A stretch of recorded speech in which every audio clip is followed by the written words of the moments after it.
नमस्कार, स्वागत है आपका और मैं हूं आपके साथ सपना दीपक मंतेश्वर। बुलेटिन का आगाज करेंगे। उत्तर प्रदेश के मुख्यमंत्री योगी आदित्यनाथ ने भारत के पूर्व प्रधानमंत्री और भारतीय राष्ट्रीय कांग्रेस के नेता रहे मनमोहन सिंह के निधन पर शोक व्यक्त किया है। उन्होंने कहा कि मनमोहन सिंह का निधन राजनीति की अपूरणीय क्षति है। सोशल मीडिया साइट ट्विटर पर सीएम योगी ने लिखा कि पूर्व प्रधानमंत्री एवं प्रख्यात अर्थशास्त्री डॉक्टर मनमोहन सिंह का निधन अत्यंत दुखद है।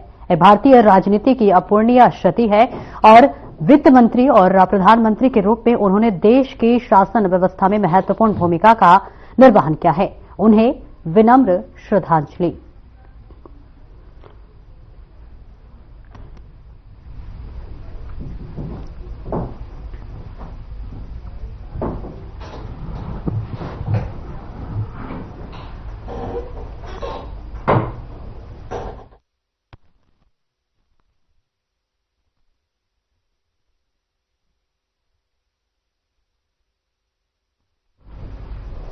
और पूर्व प्रधानमंत्री डॉक्टर मनमोहन सिंह के निधन पर पीएम नरेंद्र मोदी ने उन्हें श्रद्धांजलि दी।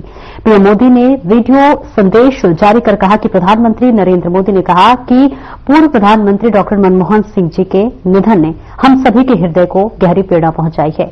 उनका जाना एक राष्ट्र के रूप में हमारे लिए बहुत बड़ी क्षति है। विभाजन के उस दौर में बहुत कुछ खोकर भारत आना और यहां जीवन के हर क्षेत्र में उपलब्धियां हासिल करना ये सामान्य बात नहीं है। अभाव और संघर्षों से ऊपर उठकर कैसे ऊंचाइयों को हासिल किया जा सकता है, उनका जीवन ये सीख आने वाली पीढ़ी को देना रहेगा। ये अर्थशास्त्री के रूप में उन्होंने अलग अलग स्तर पर भारत सरकार में अनेक सेवाएं दी। प्रधानमंत्री के रूप में देश के विकास और प्रगति में उनके योगदान को हमेशा याद किया जाएगा। उनका जीवन उनको ईमानदारी और सादगी का प्रतिबिंब का था। आज इस कठिन समय में मैं उनके परिवार के प्रति अपनी संवेदना व्यक्त करता हूं। मैं डॉक्टर मनमोहन सिंह को सभी देशवासियों की ओर से श्रद्धांजलि अर्पित करता हूं। डॉक्टर मनमोहन सिंह जी के निधन ने हम सभी के हृदय को गहरी पीड़ा पहुंचाई है। उनका जाना एक राष्ट्र के रूप में भी हमारे लिए बहुत बड़ी क्षति है। विभाजन के उस दौर में बहुत कुछ खोकर भारत आना और यहां जीवन के हर क्षेत्र में उपलब्धियां हासिल करना ये सामान्य बात नहीं है। अभावों और संघर्षों से ऊपर उठकर कैसे ऊंचाइयों को हासिल किया जा सकता है, उनका जीवन ये सीख भावी पीढ़ी को देता रहेगा। एक नेक इंसान के रूप में, एक विद्वान अर्थशास्त्री के रूप में और रिफॉर्म्स के प्रति समर्पित लीडर के रूप में उन्हें हमेशा याद किया जाएगा। एक अर्थशास्त्री के रूप में उन्होंने अलग अलग स्तर पर भारत सरकार में अनेक सेवाएं दी। एक चुनौतीपूर्ण समय में उन्होंने रिजर्व बैंक के गवर्नर की भूमिका निभाई। पूर्व प्रधानमंत्री भारत रत्न श्री पीवी नरसिम्हा राव जी की सरकार के वित्त मंत्री रहते हुए उन्होंने वित्तीय संकट से घिरे देश को एक नई अर्थव्यवस्था के मार्ग पर प्रशस्त किया। प्रधानमंत्री के रूप में देश के विकास में और प्रगति में उनके योगदान को हमेशा याद किया जाएगा। जनता के प्रति, देश के विकास के प्रति उनका जो कमिटमेंट था उसे हमेशा बहुत सम्मान से देखा जाएगा। डॉक्टर मनमोहन सिंह जी का जीवन उनकी ईमानदारी और सादगी का प्रतिबिंब था। वो विलक्षण सांसद थे। उनकी विनम्रता सौम्यता और उनकी बौद्धिकता उनके संसदीय जीवन की पहचान बनी। मुझे याद है कि इस साल की शुरुआत में जब राज्यसभा में उनका कार्यकाल समाप्त हुआ, तब मैंने कहा था कि सांसद के रूप में डॉक्टर साहब की निष्ठा सभी के लिए प्रेरणा जैसी है। सत्र के समय अहम मौकों पर वो व्हीलचेयर पर बैठकर आते थे, अपना संसदीय दायित्व निभाते थे। दुनिया के प्रतिष्ठित संस्थानों की शिक्षा लेने और सरकार के अनेक शीर्ष पदों पर रहने के बाद भी वो अपनी सामान्य पृष्ठभूमि के मूल्यों को कभी भी नहीं भूले। दलगत राजनीति से ऊपर उठकर उन्होंने हमेशा हर दल के व्यक्ति से संपर्क रखा, सबके लिए सहज उपलब्ध रहे। जब मैं मुख्यमंत्री था तब डॉक्टर मनमोहन सिंह जी के साथ राष्ट्रीय और अंतर्राष्ट्रीय अनेक विषयों पर उनसे खुले मन से चर्चाएं होती थी। यहां दिल्ली आने के बाद भी मेरी उनसे समय समय पर बात होती थी, मुलाकात होती थी।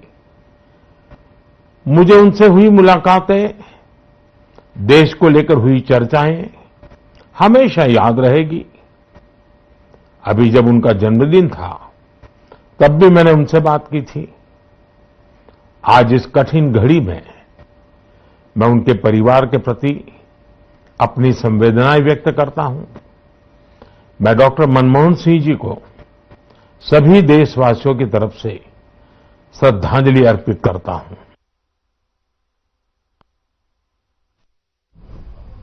और वहीं प्रधानमंत्री नरेंद्र मोदी ने दिवंगत पूर्व प्रधानमंत्री डॉक्टर मनमोहन सिंह को अंतिम श्रद्धांजलि अर्पित की और उनके परिवार के प्रति संवेदना व्यक्त की।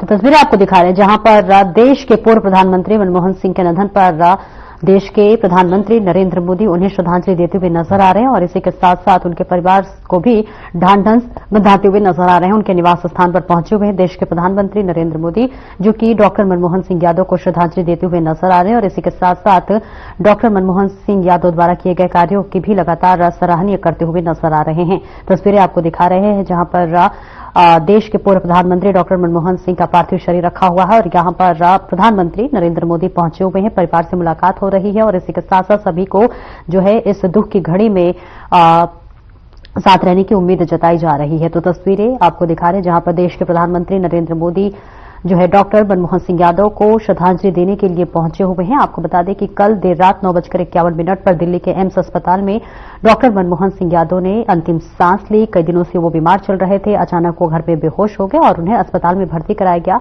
जहां पर उनका निधन हो गया है। रात 9:51 पर उन्होंने अंतिम सांस ली, जिसके बाद से पूरे देश में इस वक्त गमगीन माहौल है। लगातार लोग उन्हें श्रद्धांजलि देते हुए नजर आ रहे हैं और इसी के साथ साथ देश के प्रधानमंत्री नरेंद्र मोदी भी उनके लिए वीडियो जारी कर श्रद्धांजलि दी और इसी के साथ साथ उनके किए गए योगदान को सराहनीय बताते हुए कई बातों का जिक्र देश के प्रधानमंत्री नरेंद्र मोदी करते हुए नजर आ रहे हैं। इस बीच तस्वीरें आपको दिखा रहे हैं जहां प्रधानमंत्री नरेंद्र मोदी उनके निवास स्थान पर पहुंचे हुए हैं, परिवार को ढांढस बंधा रहे और इसी के साथ साथ डॉक्टर मनमोहन सिंह यादव को श्रद्धांजलि देते हुए नजर आ रहे। बेहद ही गमगीन माहौल है पूरे देश में। 7 दिन के लिए राष्ट्रीय शोक भी देखिए जारी किया गया और इसी के साथ साथ सभी जो नेता हैं सभी लोग लगातार देश के पूर्व प्रधानमंत्री डॉक्टर मनमोहन सिंह यादव को श्रद्धांजलि देते हुए नजर आ रहे हैं। तो वही इस वक्त जो है प्रधानमंत्री नरेंद्र मोदी उनको श्रद्धांजलि देते हुए नजर आ रहे। परिवार से मिलने पहुंचे हुए उनके निवास स्थान पर उनका पार्थिव शरीर रखा है। कल जो है डॉक्टर मनमोहन सिंह यादव के पार्थिव शरीर का अंतिम संस्कार किया जाएगा। फिलहाल ये तस्वीरें आपकी टीवी स्क्रीन पर।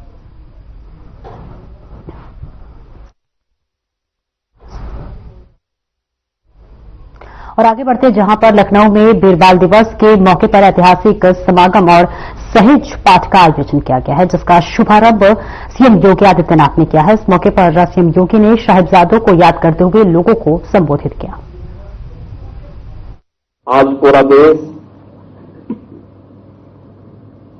और धर्म के लिए शहादत की एक नई कहानी लिखने वाले बाबा जोरावर सिंह, बाबा फतेह सिंह जी के प्रति अपनी श्रद्धा को व्यक्त करते हुए उन्हें नमन कर रहा है। यह हमारा सौभाग्य है कि 2019 में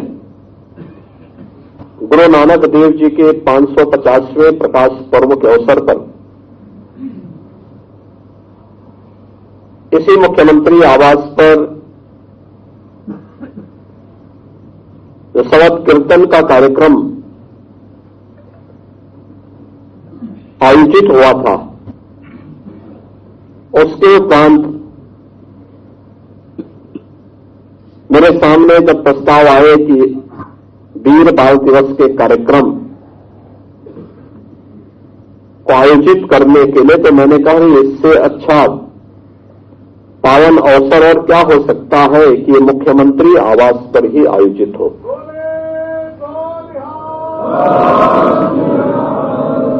और 2020 से लेकर के लगातार 20, 21, 22, 23 में आयोजन मुख्यमंत्री आवास पर होते होते आज यह पूरे देश का आयोजन हो गया है।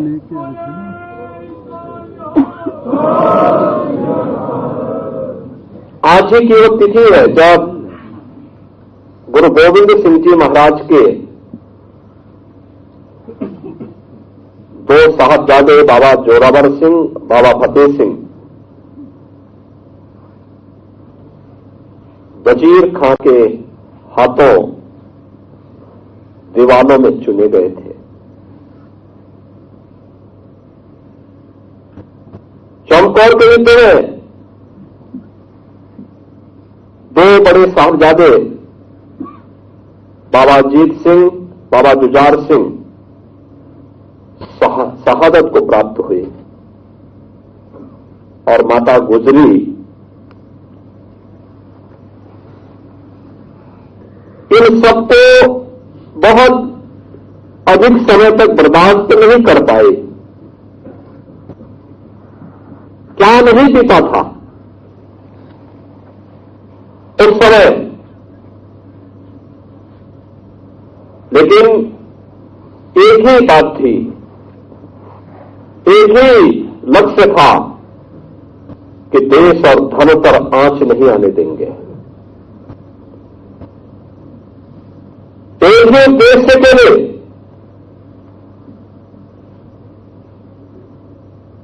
गुरु गोविंद सिंह जी महाराज के 4 साहबजादों ने अपनी शहादत देकर के देश और धर्म की रक्षा की एक पक्की नींव खड़ी की।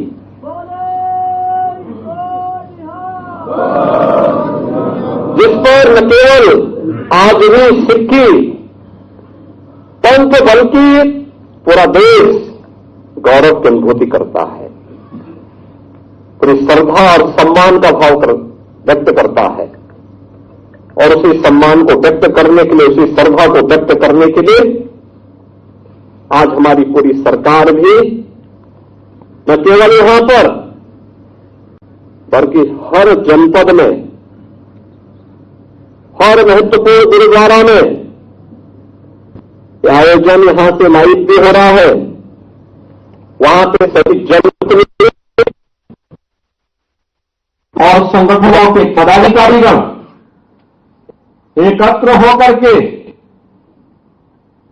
उन वीर बालकों की शहादत के प्रति अपनी श्रद्धा को व्यक्त कर रहा है। बहनों और भाइयों, सिख पंथ की शुरुआत ही देश और धर्म के लिए गुरु नानक देव जी ने सबसे पहले बाबर के अत्याचार का विरोध किया था।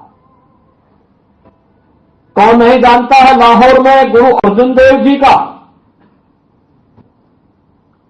बलिदान जहांगीर के अत्याचार से बचाने के लिए था। भी जानता है गुरु तेग बहादुर जी के बलिदान को।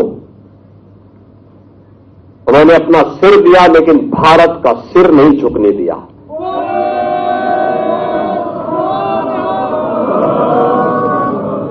आज कश्मीर भारत का हिस्सा है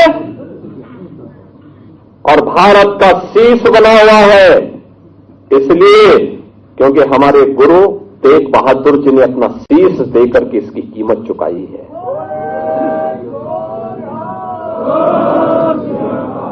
और यहीं से हम कह रहे हैं कि गुरु गोविंद सिंह जी महाराज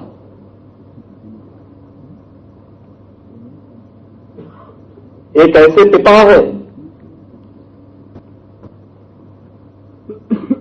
जिन्होंने अपनी आंखों के सामने अपने पुत्रों को बलिदान होते हुए देखा है। एक ऐसे पुत्र हैं जिन्होंने अपने पिता को अपनी आंखों के सामने बलिदान होते हुए देखा है। क्या उम्र है उस समय गुरु गोविंद सिंह जी महाराज की, जब पिता कश्मीर के लिए सिर दे रहा है, और क्या उम्र है जब बाबा जोरावर सिंह और बाबा फतेह सिंह देश और धर्म के लिए अपना बलिदान दे रहे हैं। 7 वर्ष और 9 वर्ष की उम्र क्या उम्र होती है, क्या उम्र होती है। बहनों और भाइयों, गुरु नानक देव जी से लेकर के गुरु गोविंद सिंह जी महाराज तक, 4 साहबजादों से लेकर के 5 प्यारों तक सिख गुरुओं का पूरा इतिहास देश और धर्म के लिए शहादत का इतिहास है। और ये इस बात के लिए हम सबको प्रेरित करता है कि इतिहास केवल एक कौम का नहीं है, इस देश का इतिहास है। एक नई प्रेरणा है पूरे भारतवासियों के लिए। जाति पाति का भेदभाव समाप्त हो। गुरु नानक देव जी ने सबक कीर्तन के लिए जो प्रेरणा दी, मिल बांट करके खाने के लिए जिस लंगर की शुरुआत को आगे बढ़ाया था, वह आज भी बनी हुई है और अनवरत रूप से उसका अनुसरण आज भी हर गुरुद्वारा कर रहा है। और यही गुरु परंपरा के प्रति श्रद्धा का ये भाव ही समृद्धि का कारण भी बनता है, खुशहाली का कारण भी बनता है। एक और इतनी समृद्ध परंपरा तो विपरीत परिस्थितियों में लड़ते हुए, जूझते हुए, न केवल सिक्खी पंथ की सुरक्षा करने उसको सुरक्षित रखना है, हर हाल में उसको संरक्षित करना है, देश और धर्म के लिए भी एक आदर्श बलिदान की परंपरा को छोड़ करके हम सब के लिए एक नई प्रेरणा प्रदान कर दी। एक और यह गौरवशाली इतिहास और दूसरी तरफ हमारे सामने वो दृश्य देखने को मिलते हैं जब हम लोग ये सुनते हैं कि काबुल में अब नाम मात्र के ही 2-4-10 परिवार सिखों के बच गए। जब हम बांग्लादेश की घटना का उल्लेख सुनते हैं, जब हम लोग पाकिस्तान के अंदर होने वाले अत्याचारों के बारे में सुनते हैं, तब हमें सिख गुरुओं के उस त्याग और उस बलिदान का स्मरण बरबस हो जाता है। और इसीलिए आज के अवसर पर मैं आप सबसे भी यही अपील करने के लिए आया हूं। मैं आप सबसे यही अपील करूंगा और मेरा विनम्र अनुरोध होगा, किससे बढ़कर के हिंदुस्तान के लिए हिंदू हो या सिख के, इन सब के लिए दूसरी प्रेरणा गुरु नानक देव जी से लेकर के गुरु गोविंद सिंह जी महाराज तक जो आदर्श इन सिख गुरुओं ने हम सब के लिए रखा है, वही हम सबको आगे बढ़ने के लिए एक नई ऊर्जा देगा। उन्हीं का आशीर्वाद हम सबकी प्रेरणा है और उस प्रेरणा से जब हम लोग आगे बढ़ेंगे, तब काबुल होने से बच पाएंगे, तब बांग्लादेश होने से बच पाएंगे, तब किसी ननकाना साहब के लिए हमें आंदोलन या संघर्ष करने की नौबत नहीं आएगी, बल्कि स्वतःस्फूर्त भाव के साथ वो हम सबको प्राप्त होगा। और इसीलिए आज हम सबको अपने मित्र और शत्रु को सही तरीके से पहचानने की ताकत हम सबको प्राप्त हो, इसके लिए हम लोग गुरु महाराज से प्रार्थना करें, ये ताकत हमें दें। कौन वो लोग हैं जो देश की जुझारू कौम को, देश की इस समृद्ध कौम को, जिसने अपने स्वयं के सामर्थ्य से, अपने पुरुषार्थ से, अपने परिश्रम से एक मिसाल प्रस्तुत की है देश के सामने, दुनिया के सामने। कौन वे दुश्मन हैं जो आज उनके इस परिश्रम और पुरुषार्थ को कुंद करने की साजिश कर रहे हैं?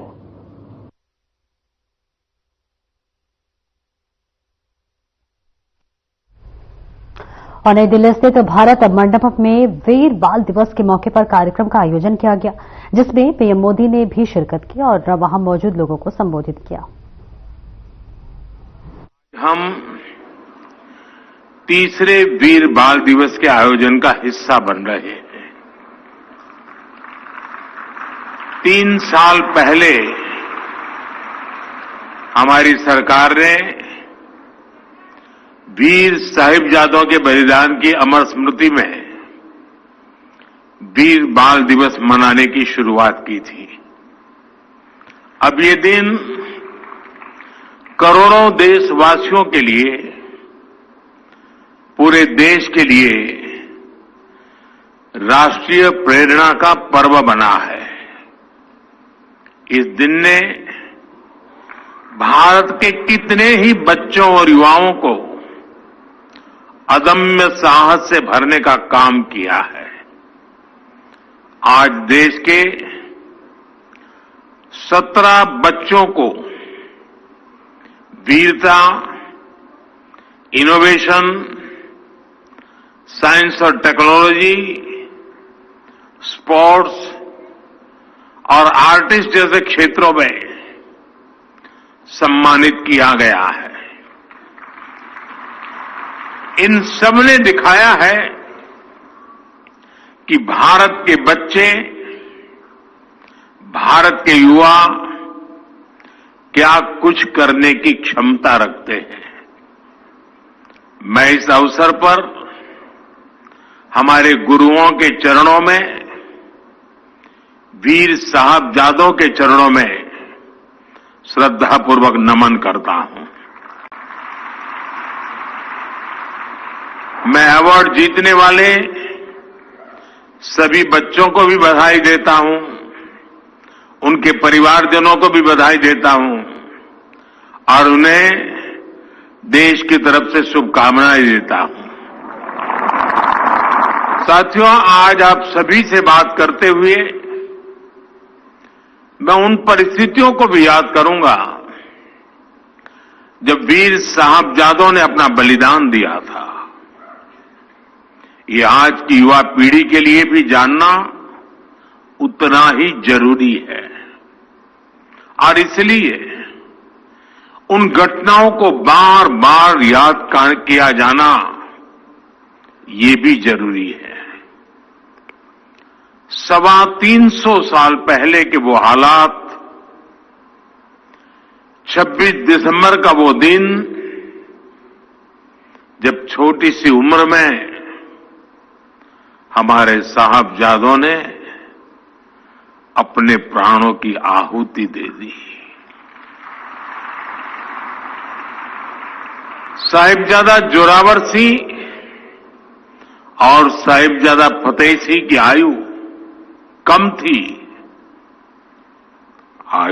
थी, लेकिन उनका हौसला आसमान से भी ऊंचा था।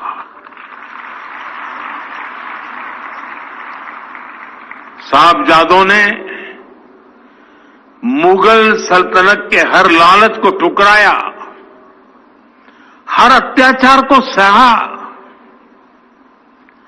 जब वजीर खान ने उन्हें दीवार में चुनवाने का आदेश दिया तो साहबजादों ने उसे पूरी वीरता से स्वीकार किया।